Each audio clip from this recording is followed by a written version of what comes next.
Hello everyone, today we are presenting the case Battle for China's Good Enough Market. So what is good enough? First, let's look at an example. Caterpillar, the world leader in construction equipment, is having trouble making deeper tracks in China. Like many foreign players in any number of industries, Caterpillar got its start in China by selling goods to the Chinese government, and then began selling high-quality equipment to the private sector as a segment of the market. But it never broadened its focus to include other segments, and by the early 2000s, Komatsu, Hitachi, Daewoo, and other competitors from Japan and Korea were in the middle market with tools and equipment that cost less but were still reliable. Meanwhile, a tranche of local manufacturers that have previously focused only on the low end of the market were borrowing up to battle the established players, designing and releasing their own products targeted squarely at middle market consumers. As the experiences of Caterpillar and other multinationals suggest, a critical new battleground is emerging for companies seeking to establish, sustain, or expand their presence in China. It is the good enough market segment. In the good enough market, the products and services that do not aim for perfection. They are reliable enough products at a lower enough price, and their target consumer is the middle-level consumers.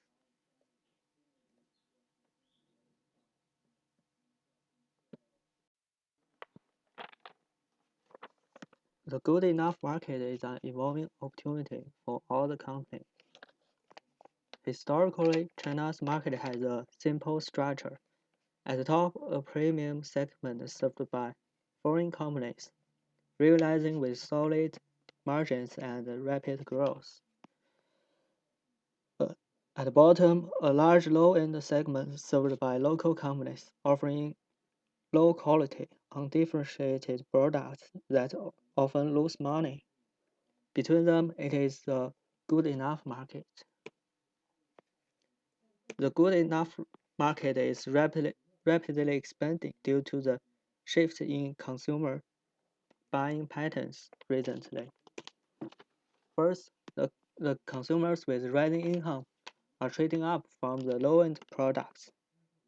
At the same time, higher income consumers are moving away from pricey foreign brands and accepting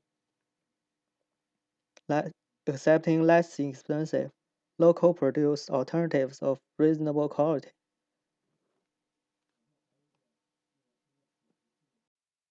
Let's look at an example for China's marketing for TV. In the low-end segments, the products are lower quality, meeting basic needs produced by local firms for a large group of consumers with low incomes. The leading vendors are most likely local companies like Conca, and it accounts for 25% of the total market. The premium markets are high-end products purchased by discerning consumers with significant purchasing powers. The leading vendors in this segment are foreign companies like Panasonic, Philips, and Sony. And in the middle, the good enough segment, the products are of good quality, produced by local companies for rapid expanding group of value-seeking customers with middle-level incomes.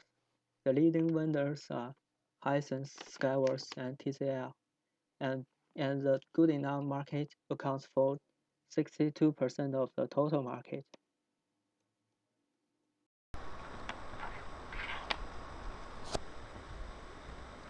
The first step to take the opportunity to enter the market is to determine when and when not to enter the market. And then my teammate and I we'll talk more about the strategies for the company to enter the market. The determination of entering into the market depends on the attractiveness of the premium market. And here, three questions must be asked about the potential market. The first one is the market still growing? And second one, can the company still gain a high return or it begins to erode? And third, what is the position of the company in the market? Is it a leader, a niche player, or whatever else? Competitions exist in a market where returns keep growing, but not necessarily in good enough market where returns slows down and erodes. Instead, in a good enough market, the company should focus more on lowering the cost and innovate to maintain premium and niche position. There are generally three ways for either domestic company or multinationals to step into the good enough market.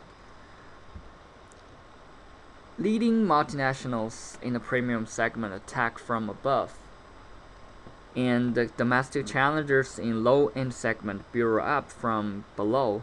And also for domestic companies to acquire skills and talents, they tend to buy the way in. So we will talk more specifically about these strategies. The first one, attack from above. It may sound easy to move to the lower end market if the company has already got the upscale market, but there are risks associated with the strategy and certain issues must be addressed when the company adopts the attack from above strategy. The major concerns includes cannibalization, which means the impact of the introduction of lower end product on the current high end product, and existence of gray market for the company wares, which will generate the production flow from low-cost region to high-cost region, and thus disadvantages the operation of the company in certain area.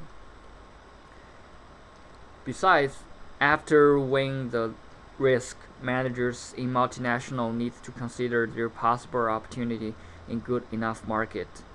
Opportunities includes how the synergies work between the lower cost and the manufacturing scale, the capability of the site, how adapts the product and service should be, and etc. In order to seize the opportunity, sometimes a company may also need to hire more experienced elite in local market.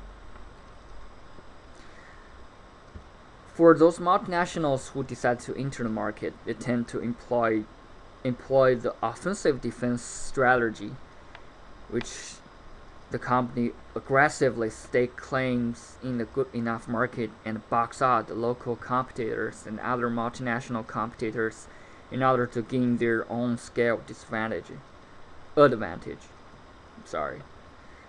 And this strategy is widely implemented in lots of developing countries like China, India, and etc. And in conclusion, these multinationals will finally find it tough to attack from above.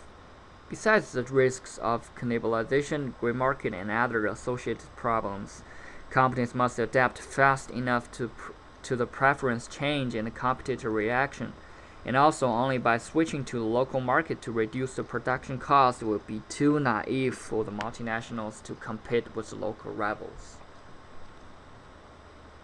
And then my teammate Jay and Jason will talk more about the other two strategies a company should take to enter the market.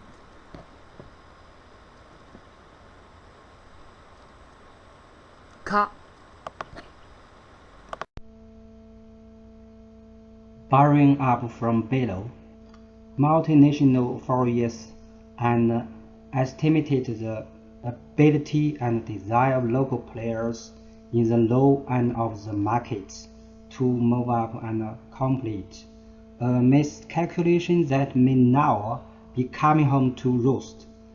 Let's start with consolidation.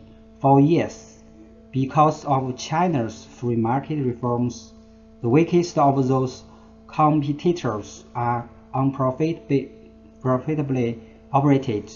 For example, Red Star, Wuhan Xidao are consolidated by 16 money-losing industries to form appliance maker here in 1990s. China's booming economy has enabled these survivors to build scale and develop market capability such as R&D and branding. Next, look at the rapidly expanding customer base in the middle space. For instance, Lenovo, founded in 1984, entered the good enough joint venture with IBM, flourished in the mid-market, and then went on to establish its international brand. Education in China. Growing numbers of Chinese students are pursuing MBA and studying abroad. It can lead China to be confident for 21st century managers. Another example is that Huawei has built and acquired the technical and managerial capabilities it needs to rise up from the low end of the market. China is running in economic highway above mentioned instances are about 2005. In China, the changing is so rapidly, the industries will be substituted by followers if you are working slowly. Now the middle markets have been shared by Chinese brands and abroad famous brands. I'm Jason, and next we will talk about how to get access to this good enough market. The paper gives us the strategy of buying your way in. So here is the outline for my part. I will talk about the strategy, give an example, and make a short, brief summary and update of this paper. Strategy part. We may ask why we want to choose the merger and acquisition. So the reasons are given by multinational companies can't add their cost or process quickly enough to get into this good enough market, and Chinese firms, they lack the production costs or R&D budget to get into this market. So merger and acquisition sounds like a perfect strategy, but these firms are still facing some problems, like the tougher approval process by the government, and the synergy may not be successful. So now we come to how to solve this problem. We are given these 3 steps. First, select the right target, and then invest in due diligence process, and finally, integrate after the merger. So let's use an example to these steps. Gillette's acquisition of Nanfu in 2003 was believed to be a successful transaction. So before the merger, Gillette's market share of the Chinese battery market was only 6.5%, where Nanfu controlled more than half of the market. So obviously, if Gillette planned to get into the battery market in China, Nanfu is the right target market. So after careful analysis, managers in July realized that Nanfu had the cost advantages compared with other companies, and it was good enough for the Chinese customers. So they decided to buy Nanfu, and after the merger, July continued to sell premier batteries under their own brand, and Nanfu kept his operations as a leading brand for the mass market. So this integration generated some positive results like cost synergies, sales growth, profit increase, and also be supposed to be a good transaction. So now let's make a brief summary of this paper. Back to 20th centuries, people believe that capture the US market, capture the world. So now this paper suggests that capture China's market, capture the world. So this is because the Chinese has the established manufacturing advantages that benefits the companies inside and outside the world. So 7 years after this paper was published, things have changed a lot. So I think now good enough is not enough anymore. We need to do better. So like companies like Xiaomi, not only Huawei, Lenovo, all these companies are rising, so they can provide products that some of the products may even better than the multinational companies. So in order to gain the market share of China's, every company should doing better. So this is our presentation, and thank you for watching.